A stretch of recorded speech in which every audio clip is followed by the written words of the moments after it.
Alô, alô, alô, fala gurizada, tudo jóia? Tamo ao vivo aqui com esse cara que é o Vitor Barros. E aí, Vitor, tudo jóia? Fala aí, galera, tudo bem? Tamo aí, hein? Grande Vitor Barros, que, cara, a primeira coisa que eu tenho que fazer é agradecer por tu ter nos dado a honra com a tua presença, Vitor. Primeiramente, então, muito obrigado por ter vindo. Também já aproveito, o Rafael hoje, infelizmente, ele não pode estar com a gente porque faltou luz na casa dele. E, na verdade, vem e volta com problema ali na rede. Mas ele tá acompanhando aí via chat, via assistindo aí, não sei se na Twitch ou no YouTube. Vai estar com a gente aí. No próximo episódio ele vai estar aí conosco de volta. Certo? Tá ele ali, ó, já dando um grande oi.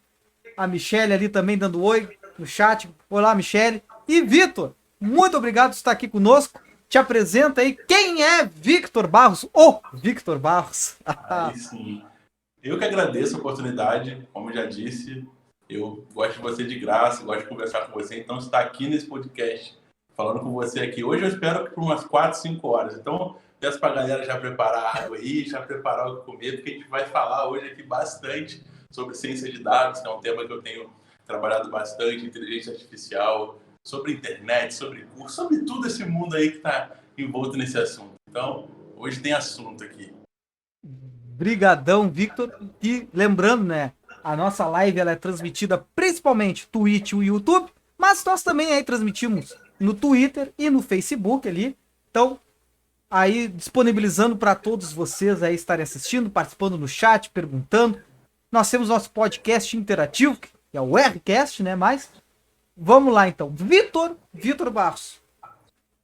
Eu jurava que tu era carioca. A gente tava agora há pouco falando, né? Porque eu te conheci até, o carioca, o carioca, o carioca. Aí eu falei, porra, Vitor, tu era do Rio, veio pro sul, agora mora em São Paulo. Aí tu me larga essa. Ah, eu sou mineiro. Nasci em Minas. Como Confusão, assim, né? cara? Conta um pouco da tua história aí, da tua infância. Quando é que tu começou a querer virar programador? Antes de entrar em ciência de dados, né? Porque nenhuma criança, eu espero que deve ser dos anos 90 que nem eu, mas já vou querer ser cientista de dados. Se nós Sim. fosse dos dadinhos ali, como é que começou essa questão pela computação, informática? Como é que foi isso? Então, poucas pessoas ali na UFPEL, eles sabiam, né? Porque todo mundo me chamava de carioca desde o primeiro semestre. E poucas pessoas sabem que eu sou de Mineiro, tô de Juiz de Fora. Cara, mas eu só nasci em Juiz de Fora mesmo. Eu fui lá, nasci e em 2 dias estava de volta no Rio. E morei, tipo, 20 anos no Rio, 19 anos, e fui logo pro Rio Grande do Sul. Então, tava até falando que eu tenho carimbo de vários estados aí, né? Passei por Minas Gerais, Rio Grande do Sul, Rio de Janeiro, agora estou em São Paulo. Então, muita bagagem que a gente vai adquirindo aí, conhecendo essas culturas diferentes. E algo que eu sempre digo que é um dos grandes diferenciais que eu vejo, assim, de conseguir conviver com tantas pessoas diferentes, né? Você conseguir ver as diferenças. Em relação, assim, à área em si, computação, quando eu fui lá resolver fazer computação, cara, meu primeiro contato com o computador foi em 98, jogando um FIFA, cara. Bah, FIFA 98? Show, Exatamente. show. Eu entrei, cara, eu era tão inocente que eu entrei no site do FIFA e falei, pô, aqui eu vou jogar aqui. E, tipo, não sabia que tinha que baixar. Nada disso. Eu peguei o computador lá do meu tio e comecei a mexer, mas, cara, não sabia nada de programação. Não era algo assim que tava na minha vista. A gente que viveu nessa geração ali no final dos anos 90, começo dos anos 2000, a programação não era tão falada assim na internet como é hoje, né? Hoje você abre ali, você tem muitos assuntos de programação. Tinha algumas comunidades na época do Orkut, mas não era um assunto tão falado, tipo, que era tão importante e tal. Então Sim. não tinha muito esse conhecimento. Então, tudo foi caminhando aí. Minha vida sempre foi sendo um encaixe de situação que eu fui vendo assim, falar, ah, isso aqui é uma oportunidade boa, é algo que eu gosto de fazer. E como é algo que eu gosto de fazer e é algo bom, eu vou dar prosseguimento. E sempre arriscando muito, né, cara? Eu sou um cara que eu gosto de arriscar, eu gosto de jogar sempre as peças mais difíceis, assim, porque eu acho que quanto maior o risco, maior a chance de sucesso, ou de fracasso, né? Bom, tu era do Rio, né? Tipo, te atirou aqui pra Pelotas, né? Tipo, Sim. tu era Rio Essa capital. história é louca. Essa história começa já doida. Então, como assim? Tá. No Enem, antes do Enem, quando que começa essa história aí? Cara, quando eu tava ali mais ou menos em 2009, tá? Eu queria ser militar, cara. Tipo, eu botei na minha cabeça Meu padrasto, ele é oficial da aeronáutica, ele é piloto Pô, militar. massa. E eu ia vendo ele ali, eu falava, meu, eu vou ser piloto militar, eu quero trabalhar quero ser IPPK, quero ir para a África, quero seguir essa carreira. E aí eu descobri, eu fui fazendo isso ali, e eu já tinha 17 anos, era meu último ano de concurso para IPK. Eu decidi que eu ia estudar bastante, estudei ali, só que eu fui aprovado, mas não fui classificado para a vaga. Mas eu queria ser militar, botei na minha cabeça totalmente. E nesse período que eu parei para estudar para IPK, eu fiz o meu primeiro ano do ensino médio e larguei a escola, cara. Eu larguei a escola no primeiro ano, e quando eu estava com 18 para 19 anos, eu falei, meu, agora eu tenho que me formar. A tua cara todo mundo tem essa cara, assim, né? É uma história meio que doida. E eu falei, eu tenho que me formar no ensino médio. E, cara, eu pesquisando, comecei a fazer um supletivo, não Sim. passei na EPICAR, e comecei a pesquisar alguns supletivos e tal. E descobri, cara, que você conseguiria passar, se formar no ensino médio pela prova do Enem, cara. Isso existia até uns anos atrás, isso acabou. Você tinha que cumprir alguns requisitos de nota e de idade. E eu fiz a prova do Enem, me matei estudando por um ano, falei, isso aqui é a oportunidade de me formar. E, cara, fui muito bem naquele ano do Enem, eu tirei mais ou menos na época 738, isso era muito bom ali naquela época do segundo ano do SISU. E, cara, quando eu passei ali para me formar, eu já pulei e falei, meu objetivo foi cumprido, me formei. Só que comecei a andar nas comunidades do Orkut, cara, isso em 2011, 2012. Comecei a pesquisar nas comunidades do Orkut e vi que a minha nota era suficiente para passar no Enem, cara. Eu Sim. falei assim, todo mundo botando as notas e falando, eu quero fazer tal faculdade. Eu falei, cara, eu tenho uma chance nisso aqui. Eu nem Opa. sabia que era algo muito distante da minha realidade, tipo, fazer faculdade, falar a verdade, assim. Eu não pensava nessa possibilidade. Então foi tudo encaixando, assim, tipo, eu sempre falo que sempre do divino, assim, consegui me mostrando as oportunidades na frente. E Legal, mano. me inscrevi para fazer ciência da computação na Federal de Ouro Preto e na Federal de Alfenas. Nas duas de Minas. Ah, sim. Aí nisso, o SISU fechava numa quarta-feira, tipo meia-noite. Um amigo meu de infância me mandou uma mensagem e falou: Vitor, tô passando por uma faculdade, eu queria fazer geografia. Tô passando por uma faculdade, eu falei, qual? Ele falou, Pelotas. Eu falei assim, Pelotas, cara, onde é que fica Pelotas? E aí nisso ele me mandou uma página no Wikipedia e falou, cara, se inscreve a Pelotas. Eu falei, cara, vamos escrever como não. Porque SISU, se você passar na primeira, você elimina a segunda. E só que minha família falou assim, para Ouro Preto você não vai, porque, tipo, é muita bagunça, é muita festa, Ah, aí tipo, sim. tem aquela mentalidade de Ouro Preto e não vai. Aí eu falei, beleza, vou colocar o Fenas primeiro e segunda Pelotas. E, cara, na hora de fazer a inscrição, mais uma intervenção divina, eu inverti, cara. Eu Botou errado. Coloquei Pelotas em primeiro, cara. Tu vê E só. aí depois, quando saiu o resultado, eu abri, tinha sido aprovado e tava lá. Você tá aprovado para Federal de Pelotas e é isso. Bah, que louco, cara. Nossa, tipo. Assim, Foi, tipo, cara. é um filme do Cara, Christopher Nolan, assim, tá ligado? eu era tão inocente, eu vou te contar que eu era tão inocente que na época, eu não sei se hoje em dia é assim, eu entrei na ciência da computação, né? Logo depois eu pedi opção para engenharia, a gente pode falar isso depois. E a ciência, na época, ela selecionava 90 alunos no primeiro semestre, 45 para a turma do primeiro semestre, 45 para a turma do segundo. Sim, E sim. isso, na minha cabeça, eu falei assim, meu, o meu nome é Victor, eu vou entrar no segundo semestre. Cara, eu não sabia nem que era por nota. E mandei uma mensagem na época, o coordenador era o Paulo, ele falou assim, você é burro. Cara, Qual tu sabe que assim, né? Tem várias histórias assim de pessoas que entram. Tu falou pro Paulo e ele deve ter te respondido. Paulo, que hoje foi eleito até reitor da UFPEL, só não tá por conta aí de questões políticas. Sim. Mas teve a história de um colega meu Uhum. que ele entrou no primeiro dia de aula, né? Ele chegou pro professor, que hoje não tá mais no IF, não vou citar o nome, mas acho que tu sabe quem é, né? Foi trabalhar hoje no Google. Que Uhum. era bem. E aí ele, Sei cara, bem. ele chegou bem. Aí ele foi conversar com o Júlio e tava esse professor de mochila, né? E ele falou isso aqui. Ah, e tu também é calouro da engenharia? E ele largou assim, cara, eu vou te dar aula e tomara que eu esqueça a tua cara. Ele me fala, no primeiro dia já tomei ele já no dedo. Ah, não, cara, você chegar na faculdade primeiro dia é algo assustador, né? É algo, é muito de, tipo assim, uma vivência que, tipo, só quem viveu, sentiu aquilo ali a primeira vez sabe como é. Coração. Você contou aí nos podcasts que você foi de social, Foi todo no string. Não. Eu Mas, cheguei atrasado. Eu ainda cheguei atrasado no primeiro dia, cara. Eu morava lá no Fragata, não sabia nada de Pelotas. Cheguei em Pelotas no sábado para começar as aulas na segunda. Deus Tipo, livre, cara. totalmente perdido. Cara, A mulher do pensionato mentiu. que isso. Mas quando começaram era no ângulo lá, né? Não era lá no Capão do Leão. Já era no No ângulo. ângulo, mas tinha acabado de mudar. Tanto que alguns alunos foram pro Capão, cara. No primeiro dia, alguns alunos foram pro Capão achando que ia ser lá. Só Nossa, que não. acabou que a gente foi pro ângulo. Tá, e aí tu começou a trabalhar tu começou na faculdade, né? E aí tu disse que em um dado momento, é mesmo, tu fez reopção pra engenharia, né? Tu trocou, Fiz, né? sim. E por quê? Tipo, é uma pergunta boa. Cara, eu fiz a opção porque eu sempre ouvi bastante sobre a questão do cálculo, né? Cálculo era algo muito difícil e tal. E quando eu fiz o primeiro cálculo 1 ali, que a gente faz no segundo semestre da ciência da computação, cara, eu achei bem tranquilo. Pode o pessoal vai falar, tá? Mas, cara, eu achei tranquilo, eu Sim, gosto sim. bastante. Então, eu falei assim, pô, isso é a maior barreira, tipo, também na questão da inocência, você, tipo, tá ali vivendo ainda na universidade no primeiro semestre, você acha que...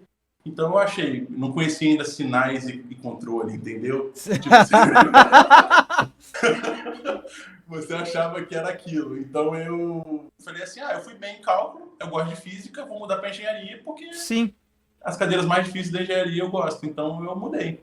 Primeira Ah, opção.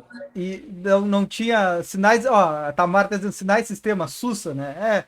Eu tive uma relação muito de amor e ódio ali com o Zátio, né? O Zátio, um querido professor, cara, muito gente boa, né? Mas eu dizia pra ele, o orientador Zátio gostava do orientado Juan. O professor Zátio odiava o aluno Juan. Porque, eu não curtia muito, assim, legal, aí fica aquele gráfico de bode, né? Nossa. Então, Cara, nem fala que eu me arrepio, sério. e aí, não te preocupa, Tizinho dizendo assim, né, com o Matheus Garcia, o Vitor tem que falar de foguete, cara, nós vamos falar de tudo aqui. Cara, Aqui juntou o falador com o mais falador ainda. cara, hoje eu já mandei ali que vai ser 4, 5 horas de podcast. Prepara aí que. Não, vamos dar. Já fiz aqui, ó, até a telinha de pausa pra qualquer coisa aqui, ó, viu? Que aí é pra ter intervalo comercial, água, ir no banheiro e voltar. Então assim, ó, uma coisa assim que eu noto, né, é que o que eu noto, na verdade, perguntando, né, conversando, que tu teve aí essa mudança para ciência de dados, não é a mesma mudança, porque é tudo dentro do grande área da informação, mas tu flertou já com outras áreas, tipo área dos foguetes, tu teve aí viajando, e isso eu acho que quando tu tava na UFPEL, tu já era do o Rocket Team, não era? Que era da... Exato. O Rocket Team, ele é de 2018, né? A gente tá falando, tipo, 2003 já tinha começado uma história na questão da parte de engenharia espacial mesmo, que eu gosto bastante. E como é que começou isso? Pra ti, assim, tipo, quero fazer um foguete. Então, Eu também, começou mas, em 2015, em 2014, 2015, eu sempre gostei muito de Carl Sagan, por exemplo. Carl Sagan. Sempre li os livros, sempre fui muito fissurado. E ali final de 2014, começo de 2015, eu descobri que tinha um curso de inverno no INPE, inclusive, para galera que tem interesse nessa área. É algo assim, ó, que vale muito a pena. Tá? Você fica lá um mês, você vai lá para São José dos Campos, aqui no interior de São Paulo, você fica um mês tendo 3 semanas de aulas teóricas com os professores pesquisadores do INPE, dos mais diversos assuntos, e uma semana de estágio. E ali no começo de 2015, eu vi que estava aberto, tá, essa oportunidade ali, e me inscrevi, tipo, tinha 50 vagas, e eu falei, eu não vou conseguir isso aqui. Eu lembro como se fosse hoje, o dia que saiu o resultado, eu no micro lá da UFPEL, pulei naquele micro, não sei como é que eu não quebrei ele no meio. Eu tava assim... Aí eu recebi a notícia que eu tinha sido aprovado para ir para esse curso, ficar um mês lá em São José dos Campos. Aí, cara, eu cheguei lá e, tipo, na hora que eu entrei no INPE, assim, já foi, assim, amor à primeira vista. Já senti, falei, cara, sabe quando você sente que é o seu lugar, entende? E primeiro porque tinha uma jarra de café em cada corredor, cara. Nossa. O lugar que tem uma jarra de café em cada corredor merece, assim, ó... É um cartão de visita, assim, de boas-vindas, excelente. Eu ainda falei, é de graça? Eu falei, pô... Aí eu comecei ali, primeiro, cara, eu comecei a ter um contato com o pessoal da UNB, né, que é a Universidade de Brasília, pessoal do FABC, muita gente do Brasil inteiro, assim, muito bom. E uma das aulas, assim, na segunda semana, era uma terça-feira, na segunda semana de aula, eu tive uma aula de transferências orbitais, manobras orbitais, tipo, como que um satélite ele sai de uma órbita para outra, por exemplo, tá? E eu tive essa aula e eu fiquei assim, ó, cara, apaixonado naquele assunto. Falei, meu, Vê que louco só. isso. E, cara, as semanas seguintes, assim, que eu tinha mais ali de ter, quarta, quinta, sexta, na semana seguinte de aula teórica, eu parei de assistir as aulas e fiquei só na sala do professor que falou sobre manobras orbitais, perturbando ele, cara. Eu falei assim, você... eu falei assim, me explica tudo. Cara, ele é uma das referências no mundo, assim, na área, ele é o Antônio Bertacchini, tá? Massa. Referência, assim, um cara muito bom. E eu falei, me explica tudo que você faz, como que é. E aí depois ele fiz a semana de estágio com ele e acabou que ele virou meu co-orientador, cara. Ah, que massa, cara. A gente eu foquei na pesquisa de trabalho. Aí eu voltei para o FPEL, conversei com o Marilton. Marilton, outra pessoa assim, excepcional que Gente boníssimo, tá louco. me recebeu assim, eu trouxe a proposta para ele, algo totalmente fora assim do que, apesar de trabalhar com, naquele momento optar por trabalhar com aplicação de inteligência artificial em manobras orbitais, por exemplo, eu tinha que pegar como que um satélite muda de uma órbita para outra gastando menos combustível. Essa era o meu problema. E ele abraçou o problema assim, tanto Que o massa. Bertacchini quanto o Marilton, e a gente seguiu, cara. E assim foi até 2018, 2019. E aí, com essa paixão, veio com os contatos também, veio a questão do foguete, que aí a gente montou a equipe de foguete no Rio Grande do Sul, em Que 2018. massa, cara. A gente participou de uma competição lá em Curitiba, tá? A gente foi para a competição, o Gilberto lá da computação, a Jaque e a Larissa, a gente Sim, foi sim. para Curitiba participar da competição. E, cara, eu comecei a ver, eu tenho assim, eu sempre digo que a minha maior facilidade assim, é conseguir enxergar as possibilidades, cara. Eu tenho isso muito, muito bom em mim. E eu vi assim, cara, tem várias equipes no Brasil se movimentando para conseguir fazer foguetes, conseguir participar das competições. Isso é muito legal, né? Porque o Brasil, infelizmente, a gente tem muito atraso nisso, muito atraso mesmo. E eu falei, vamos fazer isso lá em Pelotas. Que Vamos massa, fazer isso lá em cara. Pelotas, porque tipo, não tem equipe no Rio Grande do Sul, não tem equipe ainda. E eu cheguei com um projeto para o Paulo, nessa época. Cheguei para o Paulo, apresentei o projeto, ele falou, vai ser difícil, aquele jeito do Paulo, né? Tem que fazer todos os papéis. Eu já cheguei e falei, o papel tá pronto já. Eu tinha pesquisado no site ali como é que você fazia um projeto. Falei, tá tudo pronto, só você dar entrada. Ele deu entrada no projeto, a gente abriu a inscrição, falei, não vai aparecer ninguém. Cara, mais de 80 pessoas se inscreveram Que para participar da equipe. massa, cara. A gente fez toda a estrutura, a gente montou várias áreas. E, cara, começamos ali sem R$ 1 para fazer nenhum projeto, tudo na parte teórica. Aí veio o apoio da Olimpíada de Astronomia Brasileira, a OBA, né? Olimpíada Brasileira de Astronomia, me mandou uma mensagem dizendo que eles queriam nos dar R$ 1.000 para a gente fazer o nosso primeiro projeto e a gente apresentar lá em Barra do Piraí, Que na massa. MOFFOG, na Mostra Brasileira de Foguetes. Cara, eu quase fui preso. Ué, como, cara? Cara, tipo, a situação era como era. Legislação aérea, alguma coisa? Cara, a gente deu R$ 1.000. A gente ganhou R$ 1.000 para fazer esse primeiro projeto e não tinha como você arcar com a despesa da equipe. Quando você tem um projeto com foguete de 2 metros, com parte eletrônica, propulsão, aerodinâmica, estrutura, você tem que ter uma equipe que te dê ali o aporte para você conseguir corrigir as falhas na hora antes de você lançar e tal. Acabou que foi só eu, cara. E eu falei assim, Ah, vamos fazer todo o projeto do foguete, deixar pronto. E a gente coloca uma capa de teclado, que inclusive foi emprestado por um amigo do Matheus. O Matheus fez toda a articulação, aquelas capas de teclado mole, nem aqueles case de, parece que, aqueles case mais resistentes, né? Então, coloquei o foguete dentro, cheguei no aeroporto de Porto Alegre, botei vários papéis avisando que era um projeto de faculdade. A mulher falou, o que tem aqui? Cara, eu não consigo mentir. A mulher falou, o que tem aqui? Eu falei, tem um foguete. Ela falou, como assim um foguete? Eu falei, é um foguete, um projeto de faculdade. gasolina, foguete, mas bom. Não, aí chamaram a Polícia Federal, cara. Chamaram a Polícia Federal Ah, para Deus. entender o que era. Por sorte, eu tinha uma carta da OBA, tinha, tipo, carta da UFPEL, Mas aí eu falei, aí eles começaram a falar, esses acionar dentro do avião. Eu comecei a falar com ele, não, gaiola de Faraday, não tem como acionar dentro do avião. Mas eu tava dentro do avião com muito medo, entende? Bum! E eles só autorizaram, e inclusive o cara de Porto Alegre ali da Polícia Federal foi muito gente boa, ele passou o WhatsApp dele e falou, cara, se te barrarem lá no Rio, você manda uma mensagem, fala que você falou comigo, que Bah, a que gente vai massa, cara. desenrolar.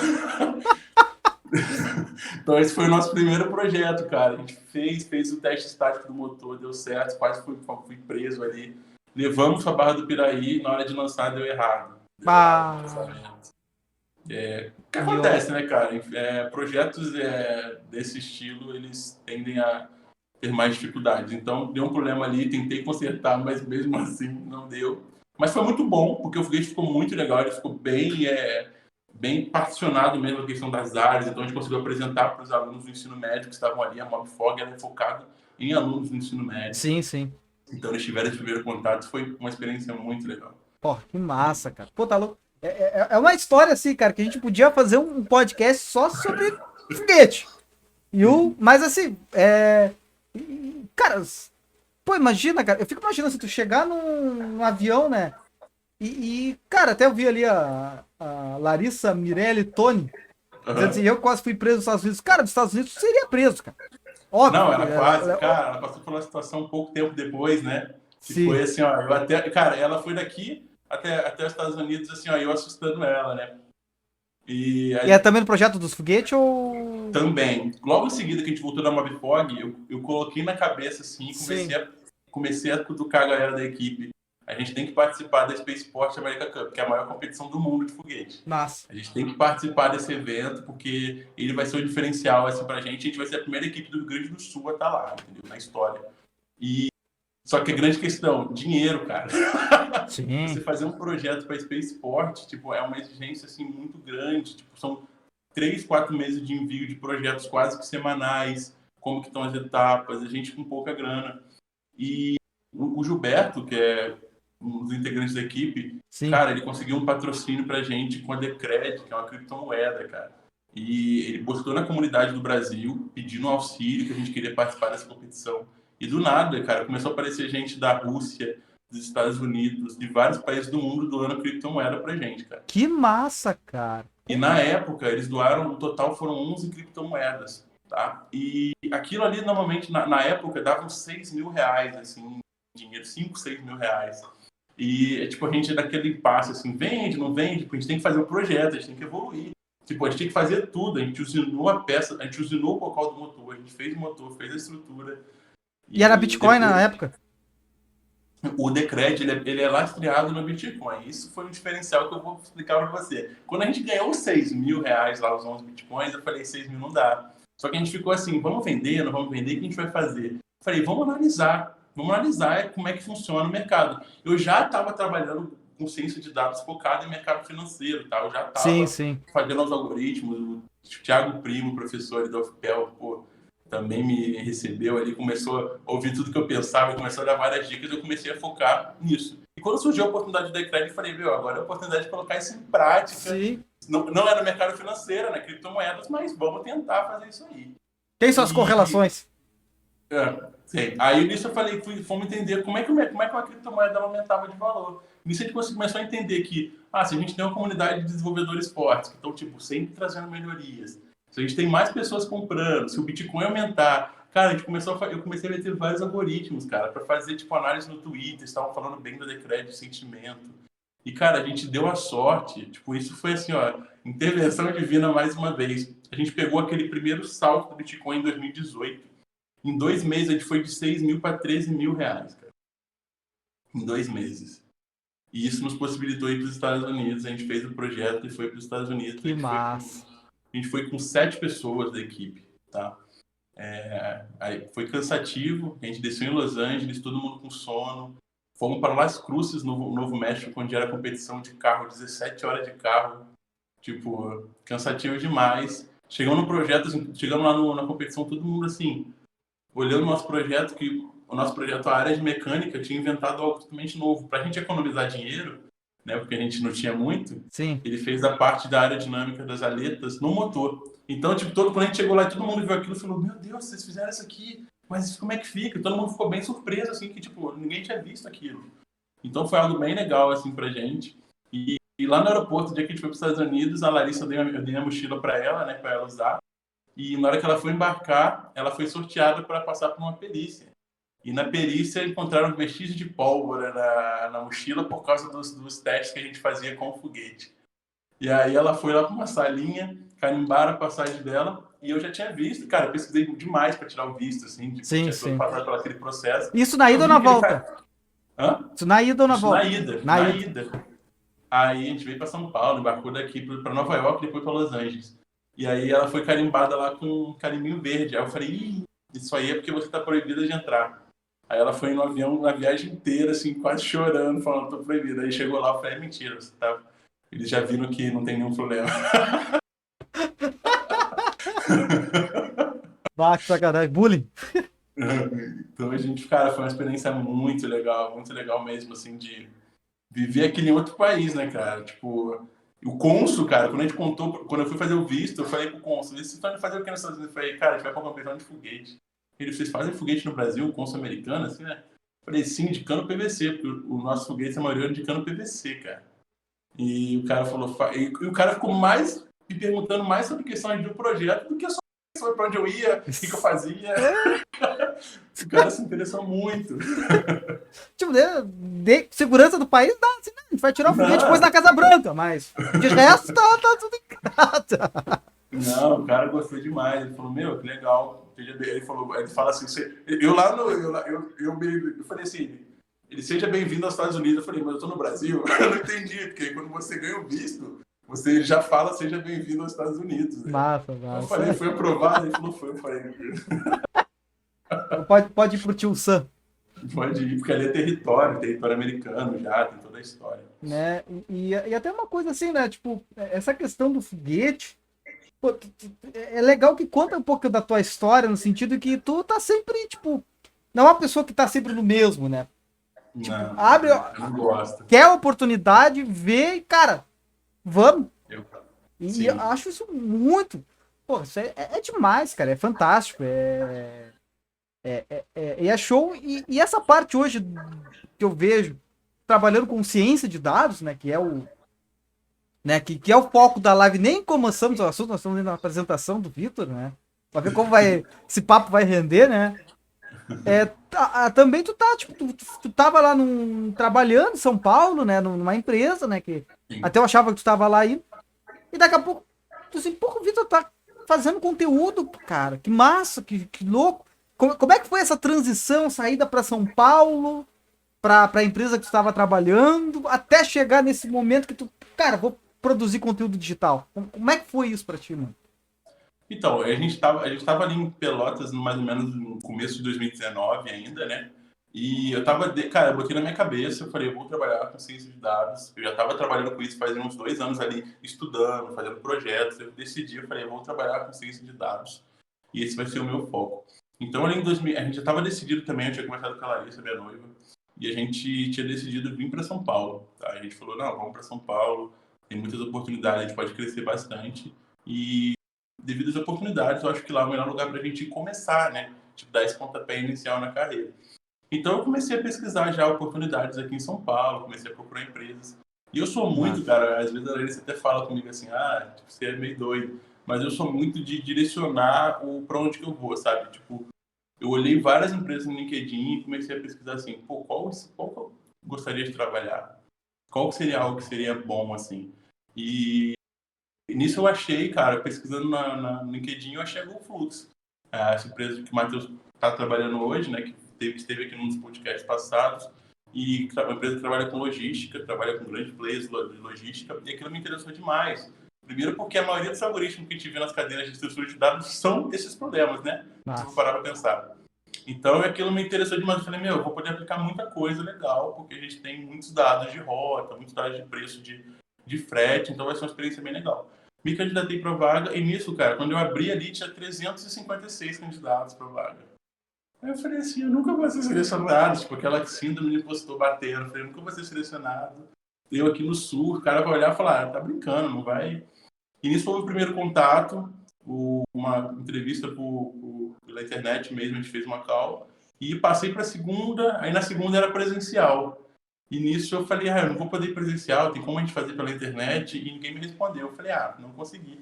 E aí deu mais, tipo, 15 dias, eles me retornaram e falaram que queriam fazer uma proposta, cara.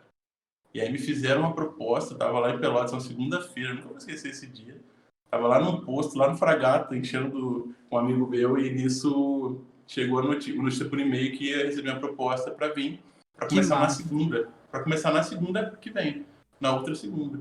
Tu vê, cara. Tipo, E 7 eu tava dias, com a assim. minha 7 dias, eu tava com a minha vida toda ali. A gente já tava estruturando de ir embora, tá? Mas Sim. foi tudo muito, muito rápido, assim. Então fui entregue de apartamento. A Larissa ali também nos últimos. Ela tava trabalhando no escritório, mas já entregando, fazendo mestrado. Então foi muita correria. E eu cheguei aqui em São Paulo, eu tive que vir de ônibus, cara. Tive que vir de ônibus, que a passagem estava algo assim surreal. R$ 1.500 na Tá passagem. louco. Tipo, Geralmente, quanto mais curto, né, a distância da compra até, exato. sobe exponencialmente, né? Aí eu falei, pô, sem condição de comprar essa passagem, fomos para Porto Alegre, pegamos o voo de Porto Alegre.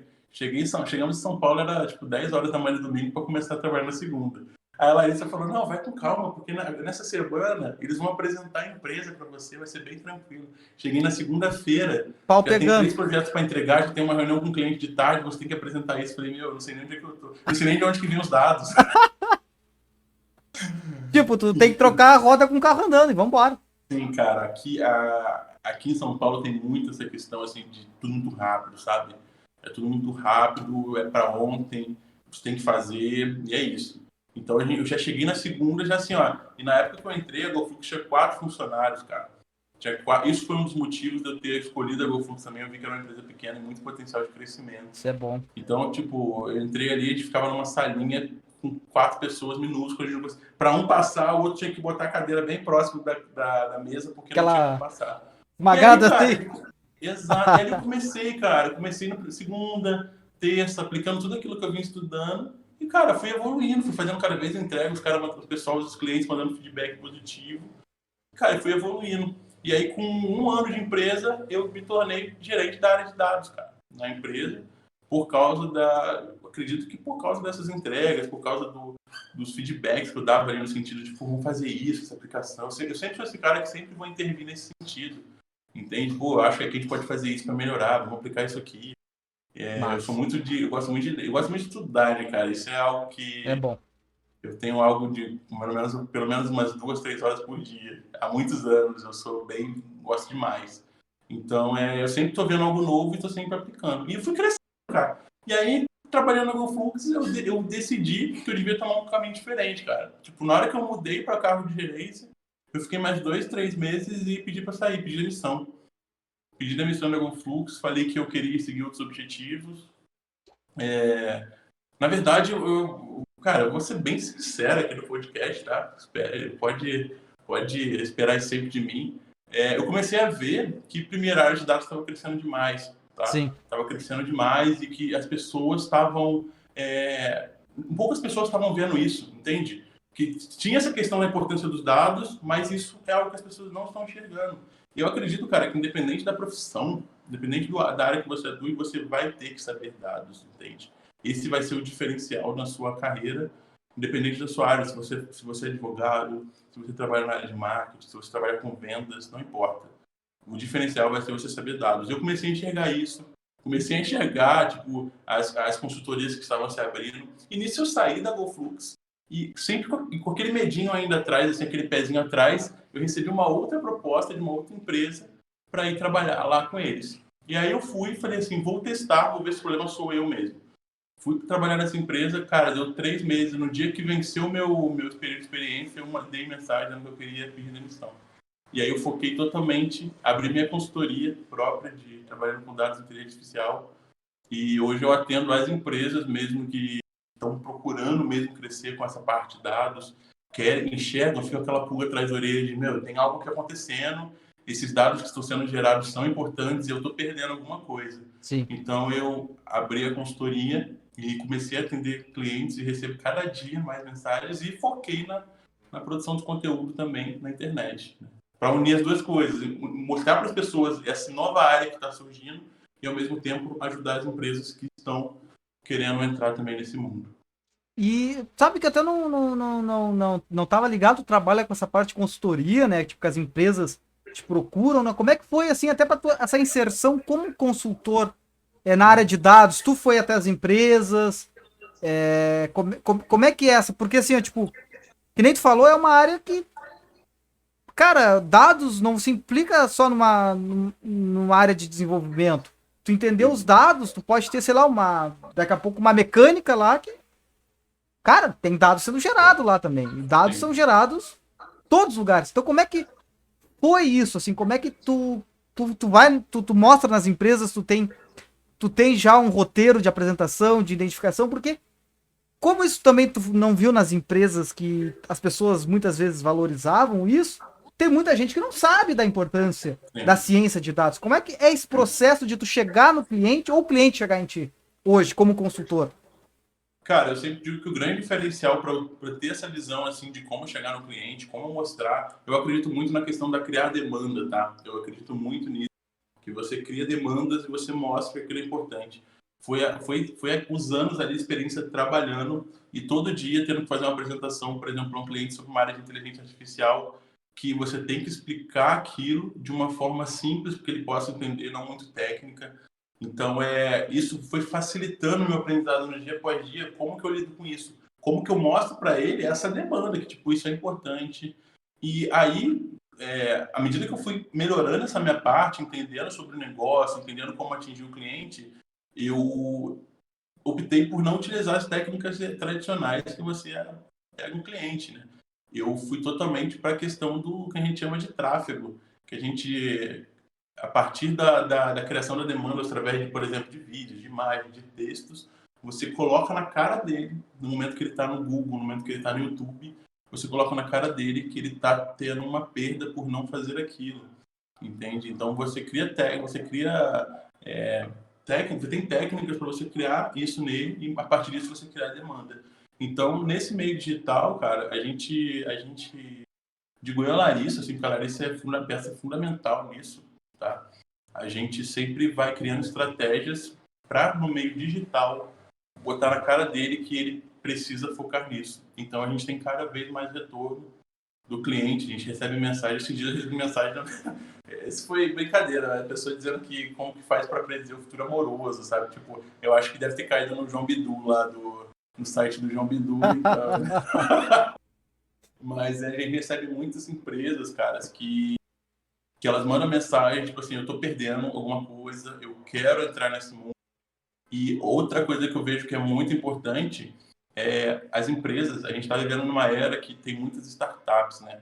As empresas, elas estão surgindo muitas startups, elas as pessoas querem empreender, querem inovar. E as startups, elas estão, muitas vezes, participando de mesas de negociação com investidores, por exemplo. E hoje em Sim. dia, cara, você chegar numa mesa com um investidor falando sobre inteligência artificial, sobre internet das coisas, sobre esses assuntos que estão assim na moda, assim, que estão hypados, né? Num bom sentido, não hypado assim, tá hypado, mas vai morrer, porque cara, não vai. A tendência é só É um crescer. trending topic, mas não efêmero. É um. Exato, Nossa, exatamente. misturei inglês com culto aqui, mas é assim, essa. Azar é É o. sério. Essa é a vibe, vambora. E então cara, até me perdi. Que tu tá com o empresário lá, né? Que ouve esses Exato. E a termos. empresa começou as empresas, cara, eu percebi isso muito também pela minha experiência vendo ali como eu trabalhei nas startups, então eu vejo as empresas procurando investidor e esse assunto, quando colocado numa mesa, abre os olhos assim das pessoas, fala, como assim você está fazendo inteligência artificial? Você está fazendo machine learning? Como assim? E, então eu também percebi que isso é uma forma de você mostrar para as outras pessoas, para as startups, que é importante ela estar com esses termos na mão, ela estar fazendo produtos que tenham isso, entende? E eu noto isso muito também, essa questão dos trending topics, né? Vamos dizer. Como eu tive uma ligação muito forte com a pesquisa ali, né? Sempre trabalhando no GAS, com o Vitec. E eu notava que chegou uma hora assim que, cara, pegava num evento, a metade dos artigos era machine learn based, neural based, data. Mas aí eu te pergunto, lá em 2013, esse assunto ele não estava totalmente dentro da academia, dentro da universidade e reduzido. Lá, não era algo que a gente estava vendo acontecer no mercado, as empresas falando disso. Então, eu percebo muito essa crescente, né? A inteligência artificial ela foi ganhando essa junção academia-mercado à medida que os anos foram passando. Isso é muito legal. Isso só tende a aumentar, cara. Só tende a aumentar. E essa questão, né, porque ciência de dados, né, ela é de mão dadas com a inteligência artificial, né? Então, nós temos diversos algoritmos de inteligência artificial, né? Infelizmente, a gente não aborda inteligência artificial no nosso curso lá, que eu dou aula, por causa que é um curso de ensino médio, envolveria um pouco mais de questões, mas é um tema que está em voga e é um tema que tá hoje, né? A gente falou um trending top, mas algumas empresas já vêm aplicando isso faz tempo também. Tu pega algumas empresas maiores, né? Não sei se tu já leu aquele livro O Poder do Hábito, que ele conta algumas histórias ali, claro, no ponto de vista das empresas, como eles usavam o relacionamento de dados para investigar hábito das pessoas, para cooptar clientes. Então, isso é uma questão que já vem sendo trabalhado e hoje está se aprofundando, porque, cara, antigamente era grande, na minha visão, né, e tu pode trazer um parecer melhor, era grande corporação que trabalhava com isso apenas, e era uma coisa do mundo. Inteligência artificial, cara... O engraçado nessa história toda é que eu gosto de... Quando eu pego assim para estudar um assunto igual a inteligência artificial, que é uma área que eu gosto, eu sempre gosto de pesquisar a história, né? O que tem por trás ali dela. E a inteligência artificial, ela sofreu vários que a gente chama de invernos, né? Ela chegou a mostrar a pontinha ali para fora do mercado, a importância, mas ela voltou para a academia. E algumas coisas aconteceram para que isso... Agora, não, ela saiu completamente. Primeiro foi o aumento do processamento. A gente tem cada ano acontecendo aumento de processamento, né? Então, os computadores estão cada vez assim, mais potentes. E a gente tem esperanças aí que, por exemplo, com a computação quântica, somente cada vez mais, a gente sabe que é um assunto que a gente fala hoje, o pessoal fala, não, é brincadeira, mas eu acredito que quando começa assim, cara, é só questão de tempo, entende? É só questão de tempo para se tornar algo que vai ser viável. E ela, então, a questão do processamento e a questão das pessoas cada vez mais indo para a internet, indo para as redes sociais, gerando esses dados, ela uniu duas coisas importantes, né? Ela uniu o processamento computacional, que permite a gente escrever cada vez algoritmos mais assim, potentes mesmo, e os dados que alimentam esses algoritmos e geram inteligência. Você consegue enxergar os padrões, comportamentos e, com base nisso, ter alguma saída ali com algum insight, alguma informação. Então, Pode falar. Não. Pode dar.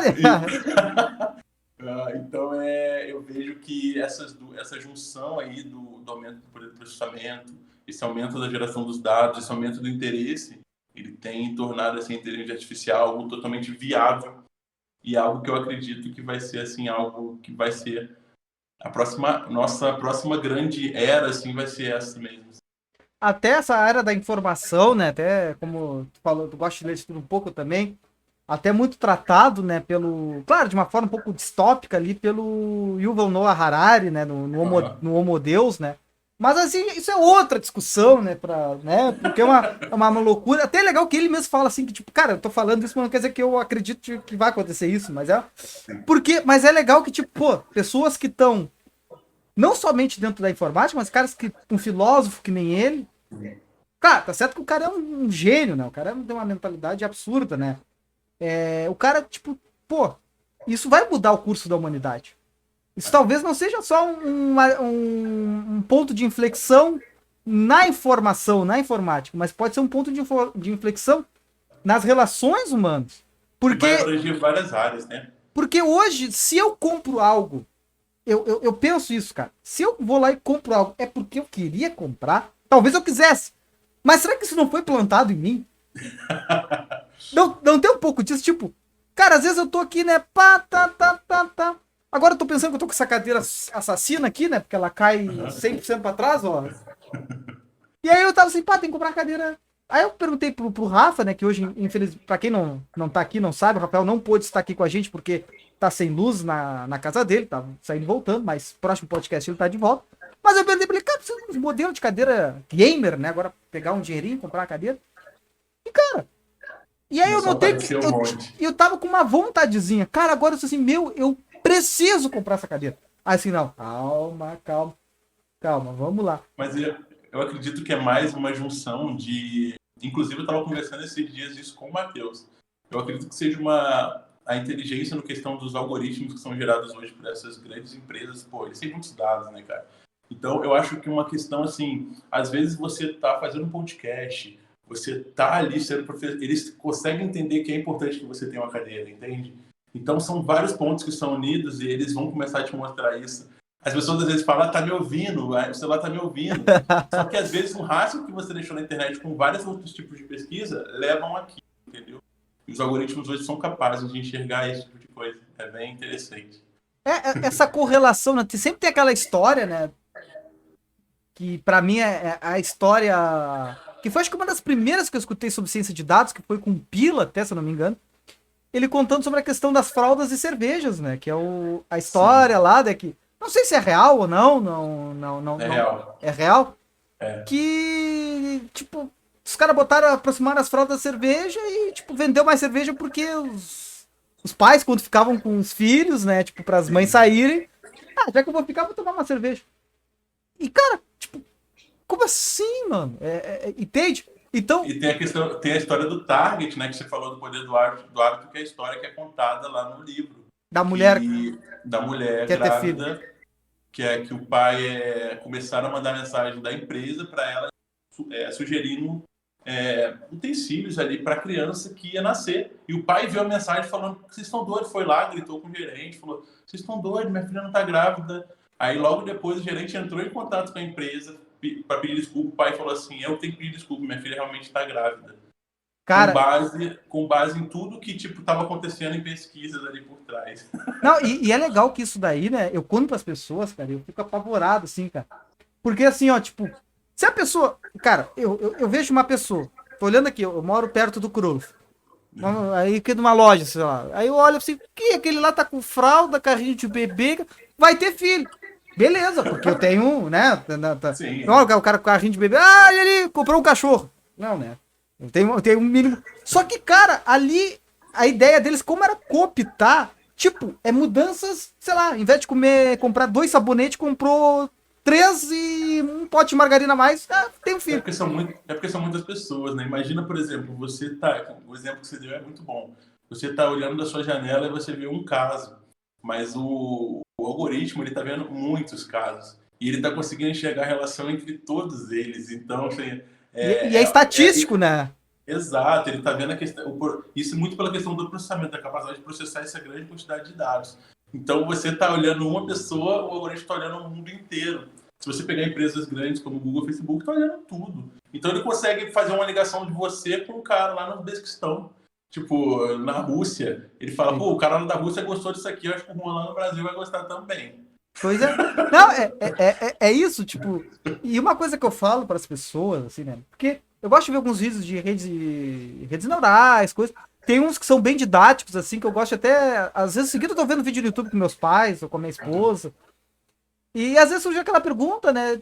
Ah, será que isso um dia não vai dominar a gente? Revoltar assim? Não. Porque nós conseguiríamos, se nós tivéssemos. Se nós conseguíssemos fazer 10 bilhões de contas por segundo, nós conseguiríamos também achar os mesmos resultados.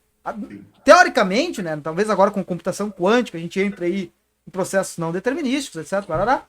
Mas, teoricamente, o processo de inteligência artificial é uma questão que envolve estatística, matemática, mas se a gente tivesse um tempo infinito, a gente, com papel e caneta, também chegaria no mesmo resultado.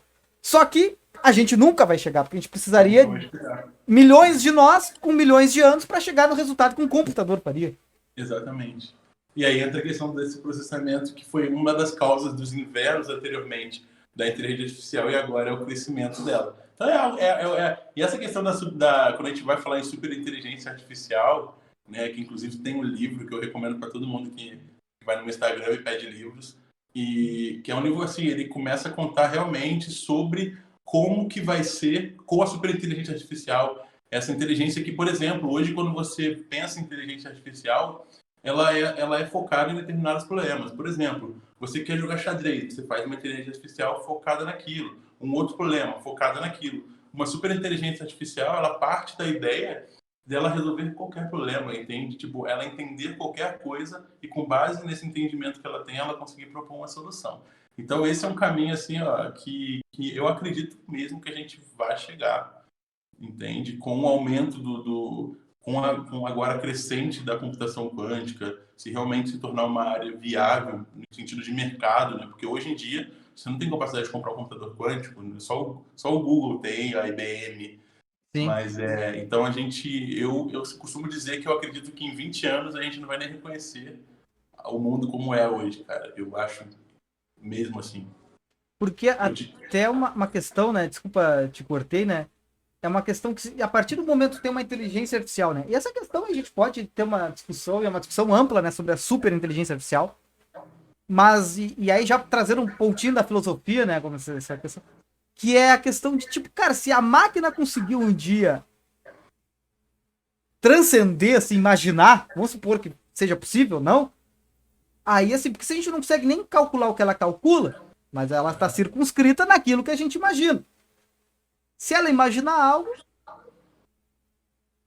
é bizarro. Assim, eu fico naquele ceticismo, mas talvez porque isso me deixa em paz comigo mesmo, talvez, não Sim, sei.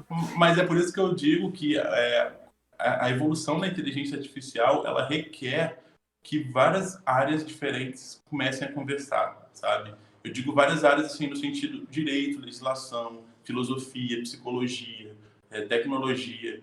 Várias áreas elas vão ter que conversar para entender como vai ser, entende? A gente tem várias frases aí famosas de pessoas famosas que realmente a inteligência artificial ela pode vir para destruir, mas eu tenho algumas ponderações em relação a isso, entende? Se realmente seria assim, apesar de que quando você escreve um código, você está passando ali um pouco de você para dentro do código, né? Quando você pega os dados que alimentam esse código, que já foi escrito por um humano, que está passando o que ele sente, e a gente pega os dados, por exemplo, de uma sociedade que tem muitos problemas, a gente pode unir duas coisas que são complicadas, entende? Então, eu acho que vai ter que ter uma união de várias áreas entendendo isso aí. Ter um, tipo aquele, ter algum tipo de código de ética, assim, alguma coisa bem... Porque teve algumas IAs, assim, e alguns casos bem interessantes, né, que, tipo, o pessoal treina muito a IA, assim, às vezes o robôzinho, fica treinando no Twitter. E teve um que, acho que foi no Twitter que os caras fizeram, né, que aí pra interagir com as pessoas, cara, e aí ele começava a reagir conforme as pessoas reagiam. Cara, tipo, deu um mês, a IA tava, tipo, ameaçando as pessoas de morte, prometendo sequestrar, tipo, cara, porque o povo é zoeiro também, né, mas, tipo... Teve uma que criou um novo idioma, aparentemente, ela começou a Ah, da economia? criar ela começou a criar algo novo. Mas eu acredito que isso é algo mais. Eu acredito muito mesmo que quem desenvolve isso é meio que para assustar, entende? Tipo, olha aqui, tá, é algo pessoal, sabe? Eu vou fazer isso aqui para. Eu acredito muito mesmo assim na questão da tecnologia, da inteligência artificial usada para o bem.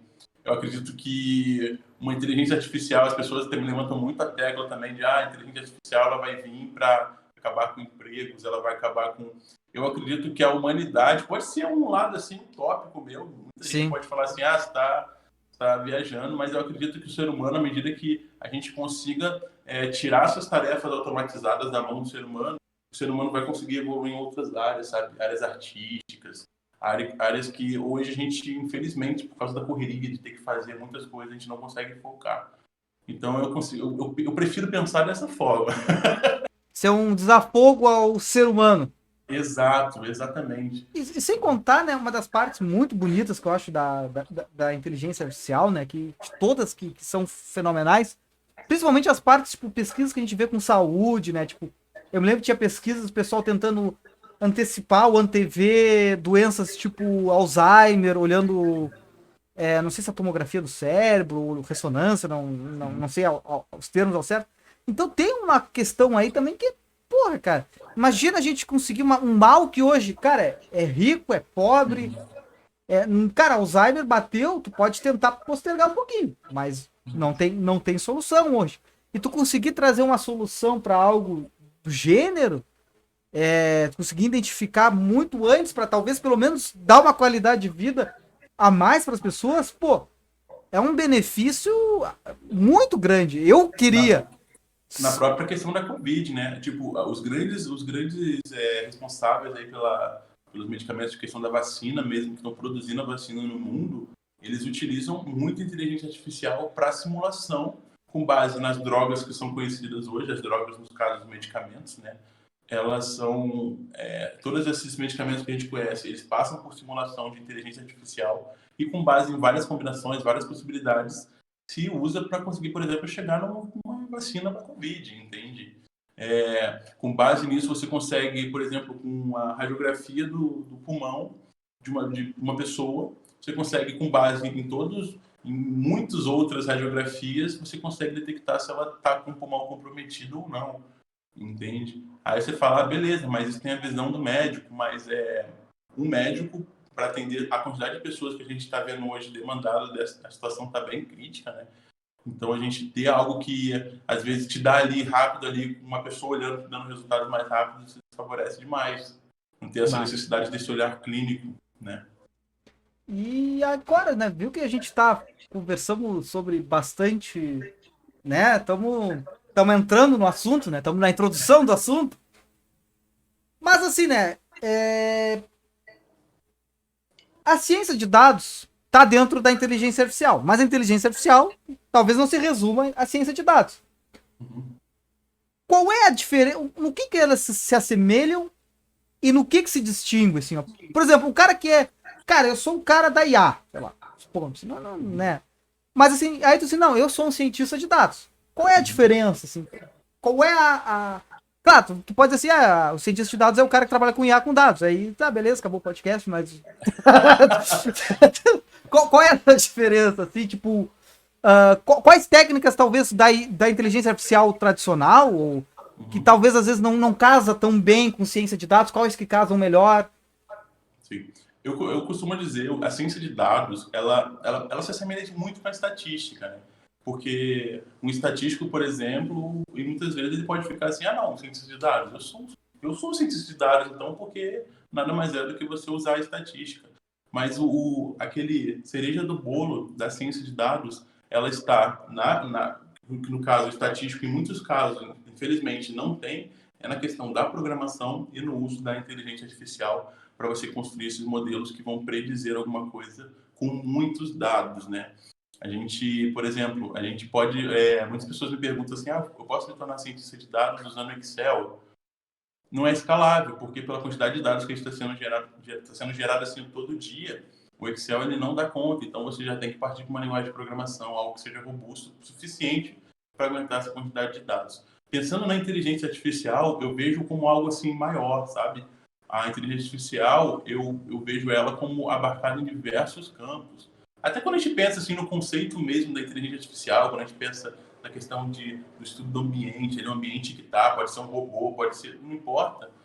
Pensando desde lá dos testes de Turing, do começo, eu acho que é uma área muito mais abrangente. Eu acho que a ciência de dados, ela pega isso emprestado na inteligência artificial, esse conhecimento da estatística, do estatístico, esse conhecimento de programação do desenvolvedor, e une todos esses conhecimentos em prol de entender esses dados e tentar predizer alguma coisa, né? Porque um cientista de dados, ele tem essa característica de não olhar apenas o passado, né? Porque hoje tem empresas que, por exemplo, tem uma pessoa que trabalha lá, ela analisa os dados, analisa as perdas e tal. O cientista de dados, ele se preocupa em analisar esse passado que aconteceu, fazer essa análise, mas ele também está se preocupando em fazer essa análise para entender como construir algoritmos que vão predizer alguma coisa.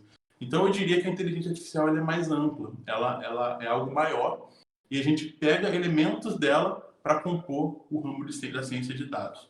Tá? Seja na parte de visão computacional, quando a gente pega algoritmos de inteligência artificial para analisar imagens, para analisar vídeos, seja para analisar dados, entende? Então, eu acho que é pegar emprestado ali para conseguir aumentar cada vez mais a área. E uma coisa assim, né, que tu falou, né, que alguém te pergunta, pô, tu pode trabalhar com Excel e ciência de dados, e aí tu falou que, pô, partir para uma linguagem de programação. Hoje, quais são as linguagens, assim, que estão se adaptando melhor, assim? Eu trabalhei, por exemplo, ali no doutorado, se eu não tivesse noção nenhuma, assim, um pouquinho, não te acompanhasse, talvez eu ia dizer assim, pô, MATLAB me parece bom. Mas MATLAB é caríssimo e tal.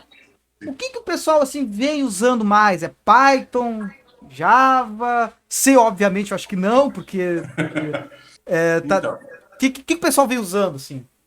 Então, eu sempre costumo bater isso com muita frequência pra galera lá do Instagram.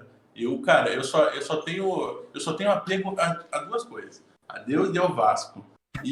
Cara, eu falo assim, linguagem de programação é algo que você usa, entendeu? Uma ferramenta, se você usa, amanhã pode vir uma outra e você escolher usar outra e ser feliz. Hoje, tá? Quando a gente fala em ciência de dados, a linguagem C, ela é muito importante para a ciência de dados. As pessoas vão falar assim, como assim, Vitor? Não, você está viajando. As bibliotecas que Amo são C, utilizadas, sério mesmo.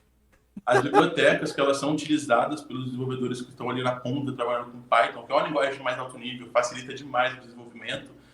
As bibliotecas que estão sendo usadas por eles são escritas em C, por essa velocidade que tem de acesso à memória, essa capacidade. Então, hoje, quando a gente fala em ciência de dados, a gente tem realmente as duas linguagens que dominam, que é Python e a linguagem R. Tá? Eu costumo dizer que a linguagem R ela é muito boa em alguma etapa do seu projeto, assim, principalmente na etapa inicial, porque quando você começa a trabalhar com ciência de dados, independente da área que você vai atuar, o problema que você vai pegar, a primeira etapa importante que tem é você entender o problema que você tem para resolver. Né? Como Sim. qualquer situação. Qualquer situação, você é desenvolvedor, você tem um problema para resolver. E a primeira etapa ali, logo seguinte que você entende o problema, é você mergulhar nos dados. Você faz essa análise assim, ó, utilizando essas técnicas estatísticas, para a partir dessas análises você começar a ter os insights ali, começar a enxergar como é que eu vou seguir as próximas etapas, que estratégia eu vou seguir, quais dados eu vou utilizar. E com base nessas próximas etapas que você vai indo, depois, lá no final, quando você vai criar um modelo, aí você entra com a parte de inteligência artificial. Mas o R, nessa etapa de análise, essa etapa inicial, é muito bom. Eu não gosto do R nas etapas que elas começam a aumentar e vão necessitando cada vez mais você entrar na questão do machine learning, você entrar em questão de deploy, ou seja, você disponibilizar essa solução que você fez, esse modelo para o mundo, numa forma de insight, o R começa a ficar difícil. Então, eu digo que hoje a linguagem que domina, a linguagem que eu recomendo que todo mundo trabalhe com ciência de dados é Python. Mas eu sempre bato muito na tecla, cara, que o mais importante é você entender os conceitos, você entender a base. Porque se você entender a base, não importa qual linguagem vem amanhã, tá? Tipo, se Python amanhã sumir, cara, você vai conseguir usar qualquer linguagem, você consegue fazer em Java, por exemplo. Claro, você não vai ter os auxílios da biblioteca, que é uma outra facilidade do Python. O Sim. Python tem a comunidade atuante ali, a comunidade de cientistas de dados desenvolvendo cada vez mais bibliotecas, cada vez mais features ali, coisas que melhoram. E você pode desenvolver tudo em Java, se você quiser, não no braço. Mas enquanto você entender os conceitos, é isso que eu passo para a galera na questão do método Voyager mesmo. Você tem que entender o porquê, entende? Por que esse modelo funciona assim? Por que esse conhecimento estatístico é assim? E a linguagem vai ser o menor dos seus problemas. Eu vejo isso como até temos lá no IF Jaguarão um curso de edificações, né? Fazendo um paralelo com uma construção de uma casa, né? Tipo, cara, tu tem que saber a teoria para construir uma casa. Tem que saber. Cara, se tu vai virar massa com pá ou numa betoneira, problema, tu vai virar na pá, tu vai sofrer pra caramba. Mas então, e aí a pergunta, tipo, Python, é tipo assim, o que vocês estão usando hoje? É pá ou é betoneira? Mas não adianta tu ter a melhor linguagem do mundo, que nem... Hoje a gente vê isso com muita frequência hoje, e eu acredito que isso não seja um problema da área de ciência de dados, tá? Eu acredito que seja um problema, assim, meio que geral. Eu digo assim, a gente tem hoje com a questão dos frameworks que existem, por exemplo, no desenvolvimento web, a galera, muitas vezes, ela não se preocupa em entender os fundamentos da linguagem, como que funciona. Ela já parte com o framework, começa a desenvolver. Às vezes ela consegue fazer alguma coisa, mas ela não sabe como que aquilo aconteceu. Ela não sabe... Mágico. Ela sabe... E isso em ciência de dados se resume em que você vai ali, chama a biblioteca, você consegue fazer um algoritmo, só que quando sai o resultado você fala, o que aconteceu aqui? Por quê? Por quê? O que é isso aqui, entende? Eu não tô entendendo nada. Então esse é o diferencial que eu sempre digo, que é separando os padrões dos Jedi, né? Porque é isso, sabe? É aquela velha história, né, que os antigos contavam, que é a diferença entre informação, conhecimento e sabedoria. Tipo, cara, tu tem informação que existe aquela biblioteca lá, cara, isso é uma informação. tu ter o conhecimento, saber, ó, pô, vamos, isso aqui que a gente tá fazendo é um cálculo estatístico assim, cálculo de entropia, tal, isso aqui, esse cálculo aqui negativo deu assim por causa disso.